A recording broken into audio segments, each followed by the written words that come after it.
Hello దీని పేరు తెలుసా? ఇవి పొటల్స్ అంటారంట. చూడ్డానికి అచ్చం దొండకాయల్లో ఉన్నాయి కదా, కానీ ఇవి వాటికంటే కాస్త పెద్దగా ముదురుగా ఉంటాయి. అయితే ఇవి ఒరిస్సా వైపు దొరుకుతాయంట, కానీ ఇప్పుడు బెంగళూరులో కూడా దొరుకుతున్నాయి. అత్తయ్య గారు వీటితోటి ఉల్లికారం చేస్తున్నారు. రెండు వైపులా కట్ చేసుకున్నాక గుత్తొంకాయకి పెట్టుకున్నట్టు ఘాట్లు పెట్టుకోవాలి, అది కూడా కొంచెమే పెట్టుకోవాలి. అత్తయ్య గారికి కత్తిపీట అలవాటండి. మీ ఇంట్లో కూడా ఎప్పటికీ ఎవరైనా వాడుతున్నారా? నాకు కమెంట్ సెక్షన్లో కమెంట్ చేయండి. చేసుకున్న పొటల్స్ని మరీ మెత్తగా కాకుండా విజిల్ లేకుండా ఉడుకు రానివ్వాలి.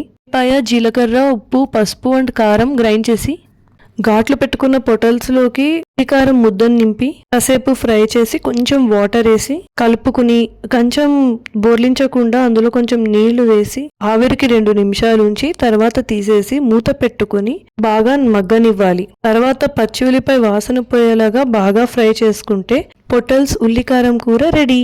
ఇంతకు మీరు పొటల్స్తో ఏమేమి రెసిపీస్ చేస్తారో నాతో షేర్ చేసుకోండి.